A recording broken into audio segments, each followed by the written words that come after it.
Hello, hello mga kaisaw, what's up? Ayan, namiss ko kayo mga kaisaw. Ngayon po mga kaisaw, dahil namiss kong mag-upload ng aking video, samahan nyo po akong linisan itong aming mga sibuyas kasi naubusan na kami ng panggamit. So ito, nakikita nyo to, sibuyas.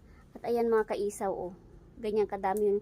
Pero di ko yan lilinisan lahat, ito lang ang lalagyan ko, yung mga panggamit lang namin, kung ano lang yung gagamitin namin, yun lang muna ang aking lilinisan. Kasi kung ano nyo mga kaisaw, sa mga hindi nakakaalam dyan, much better na medyo madumi yung sibuyas ay hindi masyadong tinatanggalan ng dry niya na balat para hindi siya mabilis masira. So kung ano lang yung gagamitin namin, I think pag 1 linggo, pag 2 linggo, yun yung lilinisan ko. So ano pa mga kaisaw, samahan nyo ako. Kaya ako nakikita yun sa dami ng sibuyas na yan, dapat yung sibuyas na yan ay pangbigay ko yan sa mga kaibigan ko nung Holy Week. Sana pumunta sila dito kasi hindi sila pumunta, hindi natuloy. Kaya ito, gagamitin na lang namin kasi wala naman akong kaibigan na pumunta dito. So panggamit namin to. So ano pa yung naantay yung mga kaisaw, lagyan na natin to ng laman. Samahan nyo ako. Yan o. Tanggalan natin ng dumi. Diyan. Yan. Mga kaisaw, first time ko maglinis ng sibuyas.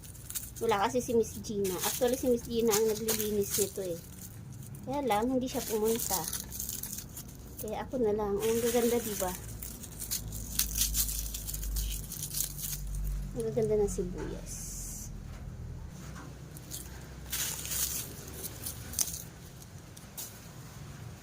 So, ayan mga kaisaw, ito lang po ang aking nalinisan, ganyan lang kadami. Tapos yung iba, ayan sa susunod naman po. Ayan, tapos ito po yung pinakadumi na natanggal ko, pinakabalat niya. So, ayan, madami pa po yan. Ayan, dami pa nito. So, ayan lang muna. Hanggang dito na lang mga kaisaw. See you sa susunod. Salamat po sa mga patuloy na sumusuporta sa aking videos. At sana po wag kayong magsawang suportahan ako. Paki-like and share naman po. And please follow my account. Thank you so much.